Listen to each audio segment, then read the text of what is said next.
फरवरी को बीजेपी ऐलान करेगी कि वो दिल्ली की कमान किसके हाथों में सौंपेगी। 19 को विधायक दल की बैठक में नेता चुना जाएगा। फिर 20 फरवरी को ऐतिहासिक रामलीला मैदान में दिल्ली के मुख्यमंत्री का राज तिलक होगा। लेकिन अभी भी सीएम कौन होगा?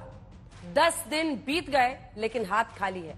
सस्पेंस बरकरार है। रामलीला मैदान पर जब बीजेपी का सीएम शपथ लेगा या लेंगी, इसी मैदान से केजरीवाल ने अपना सियासी सफर शुरू किया था। हम तस्वीरें आपको दिखा रहे हैं। रामलीला मैदान की साफ सफाई चल रही है, तैयारी चल रही है। अन्ना हजारे के साथ केजरीवाल ने भ्रष्टाचार के खिलाफ मुहिम छेड़कर इसी रामलीला मैदान से आंदोलन किया था, अपनी पार्टी बना ली थी। लेकिन अब दिल्ली में भगवा परचम लहराएगा। वहीं सीएम के नाम के ऐलान में हो रही देरी पर आम आदमी पार्टी तंज कस रही है कि बीजेपी के पास एक भी ऐसा विधायक नहीं जिसे वो सीएम बना सके। अब दोनों दलों में जुबानी जंग छिड़ गई है। ये चेहरे भी हम आपको दिखा रहे हैं जो संभावित हैं। हालांकि अगर इनमें से कोई ना हो, कोई तीसरा अलग ही बन जाए, तब भी हैरानी मत कीजिएगा।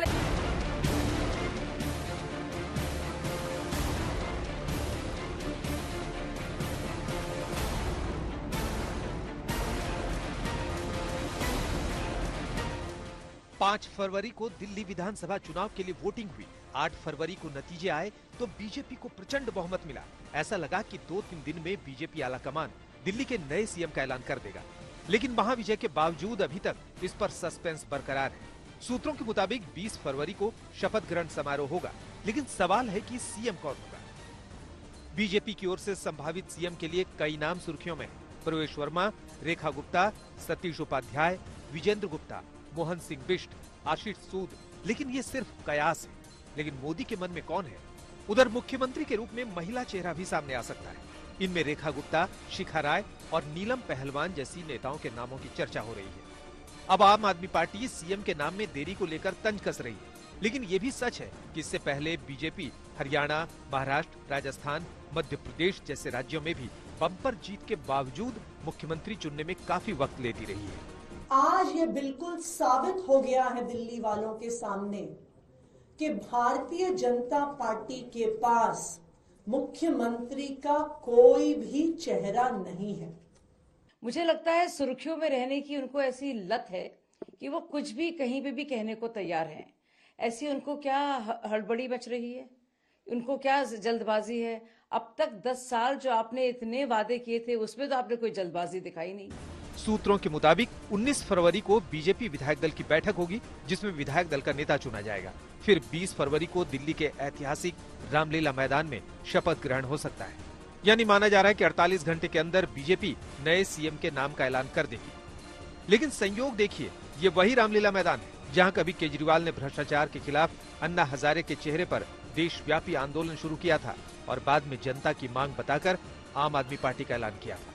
हमारे साथ एलन यादव हैं जो कि इस पूरे काम को देख रहे हैं। ये बताइए कब क्या कुछ तैयारियां हैं, किस तरीके के मंच तैयार किए जाएंगे? सर मंच जो है ना अभी लगाना जो है शुरू करेंगे। बाकी बाउंड्री वॉल है, 15 से 20 हजार लोगों की इसमें अभी जो है अभी फाइनलाइज नहीं है। वैसे सोफा चेयर वगैरह 15 से 20 हजार अभी तक है। बाकी मंच होंगे? मंच अभी फाइनलाइज 3 ही बोले गए हैं।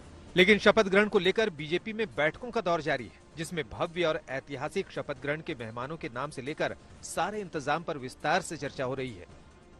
20 फरवरी को शाम 4:30 बजे दिल्ली में नई सरकार शपथ लेगी। शपथ ग्रहण समारोह में 3 मंच बनाए जाएंगे। मंच पर 100 से 150 मेहमान तक हो सकते हैं।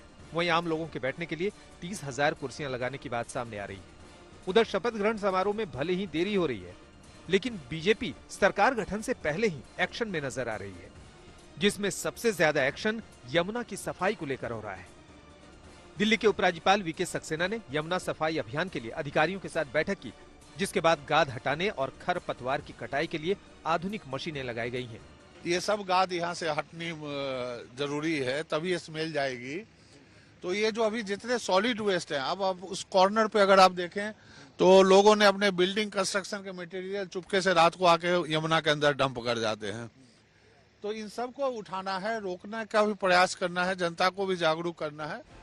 यमुना नदी को प्रदूषण मुक्त करने के लिए 3 साल की योजना पर काम किया जा रहा है। यमुना की सफाई का काम ट्रैश स्ट्रीमर, खरपतवार हार्वेस्टर और ड्रेजर से शुरू हो गया है। दिल्ली में यमुना की सफाई का काम शुरू हो चुका है और इस वक्त हम मौजूद हैं वासुदेव घाट पर, जहां आप देख सकते हैं कि पीछे मशीन्स डिप्लॉय कर दी गई हैं। यहां पर स्किमर्स लगाए गए हैं, वीड हार्वेस्टर्स हैं, तमाम आधुनिक उपकरण यहां पर लगाए गए हैं जिनके जरिए यमुना की सफाई को शुरू कर दिया गया है। आपको बता दें कि दिल्ली चुनाव में यमुना की सफाई सबसे बड़ा मुद्दा बनकर उभरा और अरविंद केजरीवाल ने इस बात को स्वीकारा कि वो जो वादा यमुना को लेकर किया गया था उसे पूरा नहीं कर पाए और इसका नुकसान आम आदमी पार्टी को हुआ। एलजी वीके सक्सेना ने शनिवार को मुख्य सचिव और अतिरिक्त मुख्य सचिव सिंचाई और बाढ़ नियंत्रण से मुलाकात कर उन्हें यमुना की सफाई का काम शुरू करने के निर्देश दिए। यमुना की सफाई के लिए बड़े स्तर पर रणनीति बनाई जा रही है। इसमें नदी की धारा से कचरा और गाद निकालना, नजफगढ़ नाले के साथ दूसरे नालों को यमुना में गिरने से रोकना, दूसरे प्रमुख नालों में एक साथ सफाई अभियान चलाना जैसे काम शामिल है।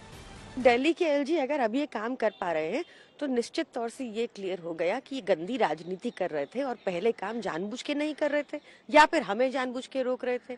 चाहे 15 साल कांग्रेस का शासन रहा हो, चाहे 11 साल आम आदमी पार्टी का शासन रहा हो, इन्होंने यमुना को गंदा करने के अलावा कुछ नहीं किया। अब नरेंद्र मोदी जी के नेतृत्व में दिल्ली सरकार बनने के बाद एलजी साहब ने प्रयास शुरू कर दिए हैं। 3 साल में यमुना ऐसी साफ होगी, निर्मल होगी कि लोग उसका लुत्फ उठा सकेंगे। बीजेपी नेता भी यमुना की सफाई को लेकर मिशन मोड में जुट गए हैं। 8 फरवरी को बीजेपी मुख्यालय में बीजेपी की जीत के जश्न के दौरान प्रधानमंत्री नरेंद्र मोदी ने भी यमुना को प्रदूषण मुक्त करने और यहां यमुना रिवर फ्रंट बनाने की गारंटी दी थी। साथियों, मैंने चुनाव प्रचार के दौरान संकल्प लिया है कि यमुना जी को हम दिल्ली शहर की पहचान बनाएंगे। वहीं अब यमुना के घाटों पर शाम को नियमित रूप से आरती होने लगी, जिसमें बड़ी संख्या में लोग जुटने लगे। यमुना पर सियासत होना नई बात नहीं है, लेकिन अब दिल्ली वालों को लग रहा है कि 5 साल के अंदर बीजेपी की नई सरकार यमुना रिवर फ्रंट बनाकर दिल्ली को सौगात दे सकती है। आज तक ब्यूरो।